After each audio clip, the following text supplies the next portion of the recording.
Bonjour à tous et bienvenue dans ce nouveau podcast de Partage de vie. Je suis Francesco Mandato, auteur, coach de vie. Pour cette première saison 2020-2021, j'ai prévu de vous parler de sophrologie, d'hypnose, de comment avoir du succès dans votre vie, des aborigènes d'Australie, de l'écriture, de livres et d'autres sujets passionnants. Bienvenue dans ce 24e podcast. Dans le précédent épisode, je vous ai présenté la sophrologie, son histoire et son inventeur, Alfonso Caicedo. Maintenant, nous allons petit à petit aller un petit peu plus dans les méandres de la psyché humaine selon Alfonso Caicedo et nous enfoncer toujours plus dans la sophrologie. Et peut-être, je dis bien peut-être, que dans un ou deux épisodes, vous pourrez tester avec moi la sophrologie. Je dis ça, je dis rien. Alors, Alfonso Caicedo, il a défini qu'il y avait différents états de conscience. Il y avait, premièrement, selon lui, la conscience ordinaire, c'est-à-dire l'état de conscience dans lequel vous êtes en temps normal, dans lequel vous êtes actuellement en écoutant cet audio, l'état de conscience ordinaire dans lequel je suis actuellement en enregistrant ce podcast devant mon micro. Voilà, notre cerveau fonctionne à peu près normalement. En tout cas, j'ose espérer. Il n'y a rien d'anormal.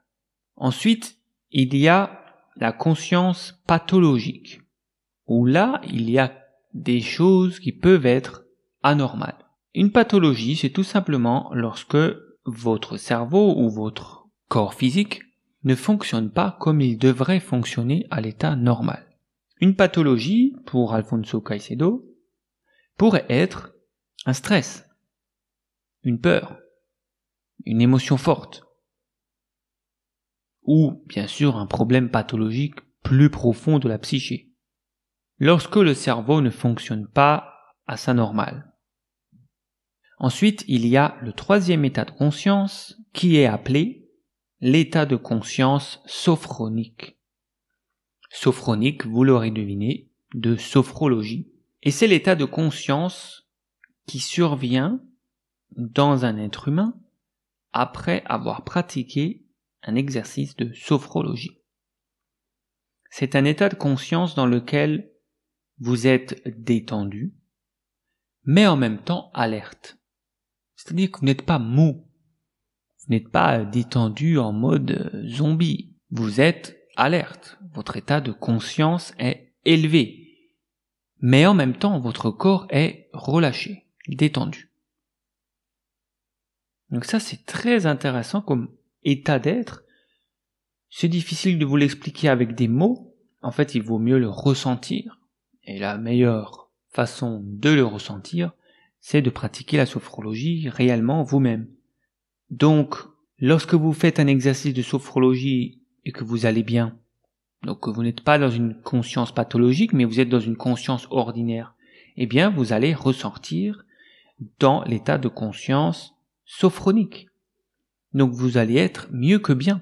Vous allez vous sentir encore mieux. C'est pour ça que il ne faut pas forcément aller voir un sophrologue lorsque ça va mal. Il ne faut pas être déprimé ou en dépression ou en pathologie pour faire de la sophrologie. On peut tout simplement faire un exercice de sophrologie et je vais, vous l'aurez compris, vous inviter très bientôt à en faire un avec moi. Et même si vous allez bien, vous allez tout simplement être mieux parce que vous allez être plus conscient, plus éveillé et plus détendu à la fois. Ensuite, les niveaux de conscience vont être différents que les états de conscience. Les niveaux de conscience, ça va être l'état de veille que vous connaissez, l'état du sommeil que vous connaissez aussi. Alors, l'état de veille, on appelle ça l'état bêta. C'est au niveau des ondes cérébrales. Votre cerveau émet des ondes bêta lorsque vous êtes éveillé. Plus haut que ce niveau de veille, il y a les ondes gamma. Alors ça, c'est un état très éveillé et stressé même. C'est un état quand votre cerveau est en alerte, quand il y a une urgence, quand il y a un fort stress. Là, vous n'êtes plus en bêta, votre cerveau est en train de s'alarmer vous passez dans des ondes très rapides qu'on appelle gamma. Maintenant, descendons plus bas que la veille. Entre le sommeil et la veille, il y a ce qu'on appelle l'état alpha. L'état alpha, c'est celui qu'on va chercher lorsqu'on pratique la sophrologie. En sophrologie, on l'appelle état ou niveau sophroliminal, mais il veut tout simplement dire l'état alpha. Plus profond que ça, il y a le sommeil, que vous connaissez toutes les nuits a priori. Et là, on appelle les ondes que vous émettez avec votre cerveau les ondes delta, parce que vous êtes dans un sommeil profond. Il y a également un 5e niveau de conscience, mais tous les êtres humains n'y vont pas au courant de leur vie, et heureusement, c'est le coma. Donc le coma, ça nous intéresse pas, c'est plus profond que le sommeil, et encore plus bas, eh bien c'est la mort, tout simplement. Donc nous, on va bien plus haut. Ce qui nous intéresse, c'est l'état alpha, qui est le plus proche de la veille en fait. L'état alpha est très proche du bêta, surtout en sophrologie. Alors, il faut savoir que en hypnose, on va également en état alpha, mais on approfondit un petit peu plus. Avec l'hypnose, c'est un état alpha plus profond et plus proche du sommeil, tandis que la sophrologie est un état alpha plus proche de la veille. En sophrologie, vous pouvez, si admettons je vous fais une séance et qu'il y a votre téléphone qui sonne, et vous êtes coupé en pleine séance, vous ouvrez les yeux, vous décrochez, il n'y a pas de souci, vous pouvez faire ça. Alors qu'en hypnose, lorsque c'est une hypnose approfondie, ça va être difficile de bouger le corps, c'est lourd, c'est comme si on est très proche de l'endormissement, on peut même ne pas entendre les sons qui nous entourent. Voilà, c'est un état différent.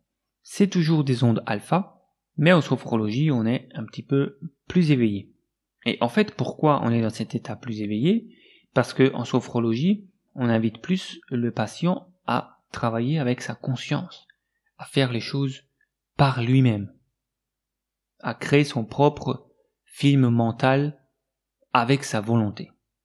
Contrairement à l'hypnose où ça va plus être l'hypnotiseur, l'hypnothérapeute qui va incorporer des inductions, des mots précis avec force pour que ça pénètre dans l'inconscient de la personne.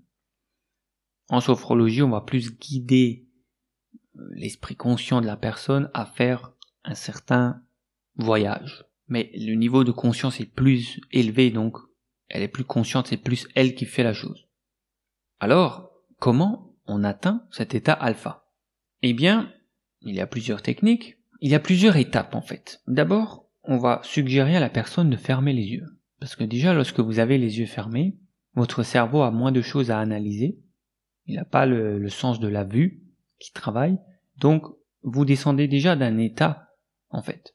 Vous êtes déjà dans un état un petit peu plus profond lorsque vous avez les yeux fermés, parce que votre cerveau est moins actif.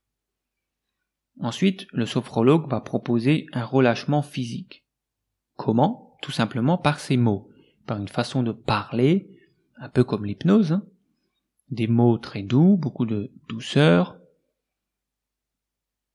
et on va amener l'attention de la personne sur chaque partie du corps, de la tête aux pieds, pour se détendre. Par exemple, on va dire maintenant, je vous invite à détendre le bras droit. Vous relâchez entièrement le bras droit, l'épaule droite, le biceps, le triceps de votre bras droit, le coude, l'avant-bras, etc., etc.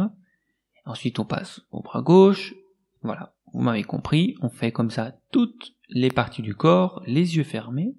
Et ensuite, on amène aussi un relâchement mental en ralentissant le flot des pensées. Également, ça va être des images, ça va être quelque chose d'imaginaire. Peut-être un lieu apaisant, un lieu de nature, peut-être un fleuve tranquille avec de l'eau qui coule tout doucement. On fait un petit peu travailler l'imaginaire pour relâcher tout simplement le mental et on arrive, après quelques minutes, dans cet état alpha ou état sophroliminal. Et c'est ici qu'on va travailler.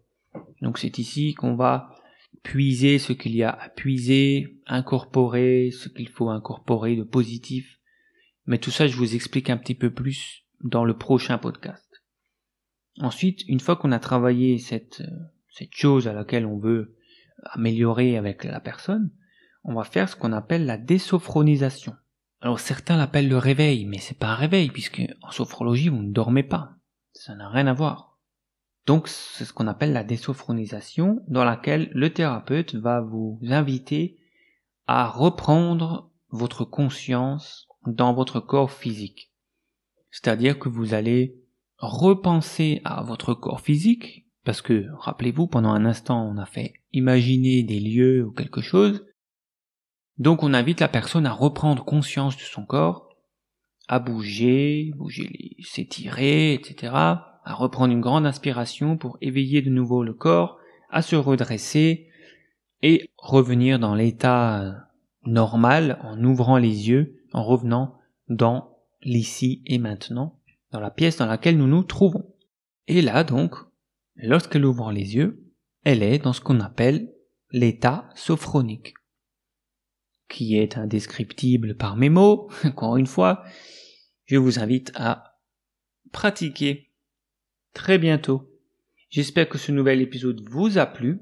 Vous avez la possibilité de faire un don pour soutenir ce contenu gratuit que je vous donne d'une façon régulière, du montant que vous voulez, en cliquant sur le lien qui se trouve ci-dessous. Si vous avez des questions, vous pouvez laisser un commentaire. Je vous donne rendez-vous pour le prochain podcast, numéro 25, dans lequel je vous parlerai des différentes sphères d'application de la sophrologie et en quoi peut-elle concrètement vous aider. Sachez que si vous voulez pratiquer la sophrologie, vous pouvez me contacter pour une séance à distance par visio ou bien télécharger des séances en MP3 sur mon site francesco-mandato.com. C'était Francesco Mandato pour le podcast hebdomadaire Partage de vie. Pour me contacter, vous pouvez le faire par les réseaux sociaux, Facebook, Instagram, YouTube ou par email à francesco.mandato@yahoo.fr. Aidez-moi à faire connaître ce contenu gratuit en vous abonnant, en laissant un commentaire et en partageant auprès de vos amis.